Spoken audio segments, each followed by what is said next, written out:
Entre 1936 y 1938, durante los gobiernos de Justo y de Ortiz, fueron expropiadas varias residencias y palacios de Buenos Aires, con el fin aparente de entregar casas a delegaciones diplomáticas extranjeras. La realidad era que se intentaba saldar deudas contraídas por familias pudientes con el Banco Nación, después del derrumbe económico de la crisis del 30. Se decía en los diarios de la época que se había pagado 5 veces lo que valían.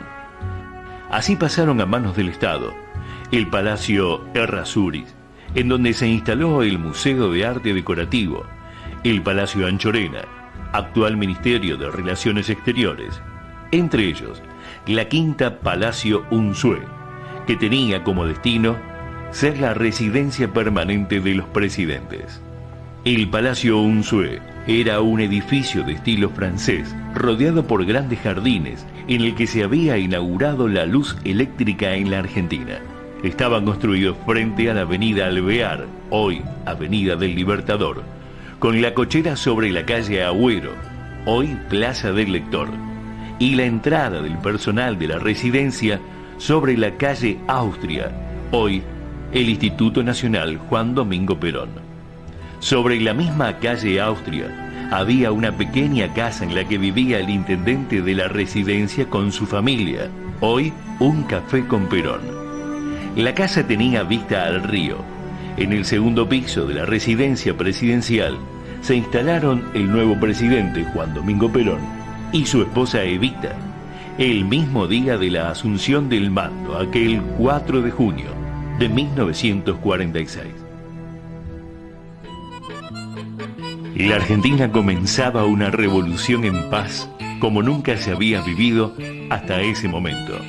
La justicia social, la independencia económica y la soberanía política eran realidades palpables en grandes obras, una industria pujante, una CGT sólida y respaldada por el gobierno, protección para los trabajadores, los niños y los ancianos, educación gratuita en todos los niveles, prevención en la salud, trabajo para todos. El general Perón salía temprano de la residencia. Evita, a veces, llegaba a la hora en la que él salía, después de sus jornadas interminables, atendiendo las urgencias de los más pobres de la fundación. La residencia era el lugar donde llegaban tanto visitas oficiales como compañeras y compañeros que necesitaban ser escuchados. La entrada de la casa fue testigo de las alegrías de los chicos al recibir sus regalos de Reyes.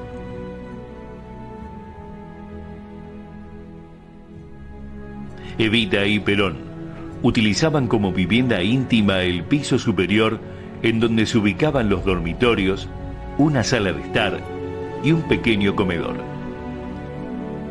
Con la oposición conspirando, ya que por las urnas sabían que era imposible derrotar al presidente Perón, se produjo un hecho dramático e imprevisible en ese momento de resurgimiento de la nación. Evita cayó enferma. Los trabajadores que tanto le amaban, el 22 de agosto de 1951, le ofrecieron la candidatura a la vicepresidencia de la nación. Ella, el día 31, desde la residencia, dio su respuesta diciendo: Compañeros, quiero comunicar al pueblo argentino mi decisión irrevocable y definitiva de renunciar al honor con que los trabajadores y el pueblo de mi patria quisieron honrarme en el histórico cabildo abierto del 22 de agosto. Ya en aquella misma tarde maravillosa, que nunca olvidarán ni mis ojos ni mi corazón, yo advertí que no debía cambiar mi puesto de lucha en el movimiento peronista por ningún otro puesto. Yo creo haber hecho todo lo que estuvo en mis manos para cumplir con mi voto y con mi deuda. No tenía entonces ni tengo en estos momentos más que una sola ambición, una sola y gran ambición personal. Que de mí se diga cuando se escriba el capítulo maravilloso que la historia seguramente dedicará a Perón, que hubo al lado de Perón una mujer que se dedicó a llevarle al presidente las esperanzas del pueblo que luego Perón convertía en hermosas realidades, y que a esta mujer el pueblo la llamaba cariñosamente Evita. El día de la asunción del segundo gobierno del general, el 4 de junio de 1952, Evita, con la muerte en su rostro, se impuso a todos los que le recomendaban reposo. Quiso acompañar a su esposo a la ceremonia de asunción del mando. Montaron un arnés para sostenerla. Salió en el auto descubierto, pálida y consumida por la enfermedad, saludando con Perón al pueblo reunido en las calles. Era la última vez en la que iba a presenciar ese espectáculo maravilloso. El amor de su pueblo se hacía manifiesto en miles de mujeres y hombres que se acercaban a rezar por ella a la residencia.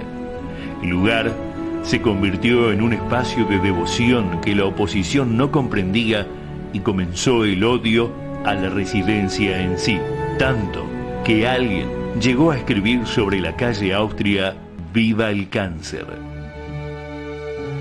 Evita cerró sus ojos definitivamente el 26 de julio de 1952, quizá mirando los árboles que hoy tenemos en el Instituto Perón, ya que su dormitorio estaba orientado al contrafrente de la residencia.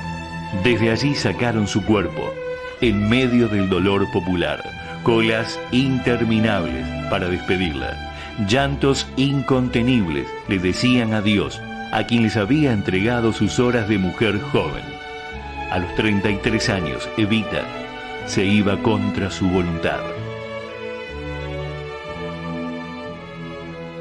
El general Perón siguió viviendo en la residencia con sus perritos y con su fiel Renzi mientras los poderosos preparaban el golpe de Estado. El 16 de julio de 1955, un intento de golpe cobarde sumió la ciudad en llamas. Los bombardeos se sucedían sin cesar, desde las 12:40 del mediodía hasta las 5 de la tarde. Ya que no podían ganar limpiamente las elecciones, el objetivo era matar a Perón.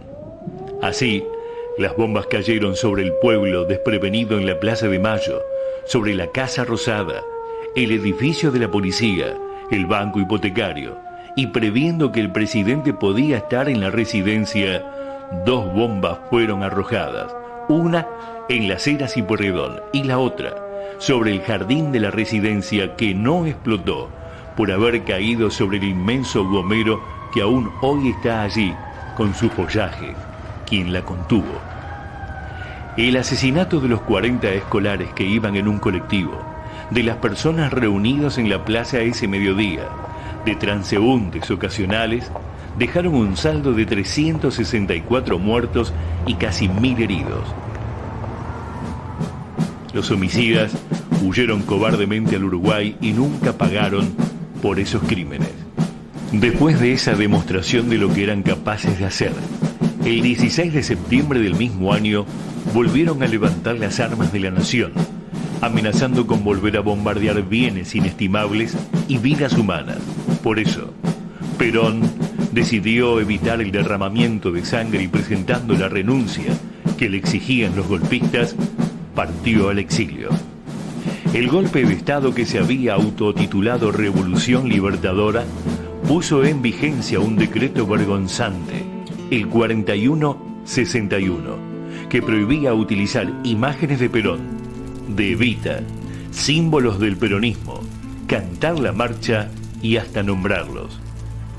Mientras tanto, en medio de detenciones y allanamientos, la devoción popular hacía que diariamente apareciera una vela prendida con un ramito de flores en la residencia. El pueblo no olvidaba a Evita ni a Perón. Decidieron entonces tomar medidas más drásticas. El 22 de noviembre de ese año, secuestraron el cuerpo de Evita y lo hicieron desaparecer. Y el 28 de enero del año siguiente, 2 meses después, resolvieron demoler la residencia presidencial. Antes de hacerlo, exhibieron las ropas, zapatos, joyas y otras pertenencias que habían sido regaladas a la pareja presidencial, cosa que demostraba que el general Perón no se había llevado ni lo que legítimamente le pertenecía. Esa exposición oprobiosa no dio el resultado esperado. La residencia presidencial era el recuerdo de los años de mayor felicidad que había vivido el pueblo argentino y había que destruirla. Primero, un incendio del que nadie se hizo cargo acabó con la belleza del edificio y finalmente fue demolida.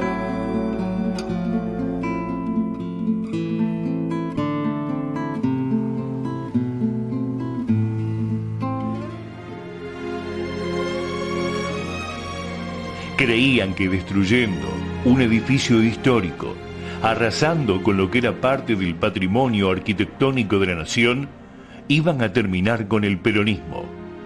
Al peronismo no pudieron destruirlo.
El Instituto Nacional Juan Domingo Perón de Estudios e Investigaciones Históricas, Sociales y Políticas fue declarado Monumento Histórico Nacional por ser el único edificio que queda en pie de lo que fue la residencia presidencial e integra la manzana junto a la Biblioteca Nacional, el edificio del Coro Nacional de Ciegos y el Museo del Libro y de la Lengua. Además, sobre la esquina de Avenida Libertador y Austria, se levanta el monumento a Evita.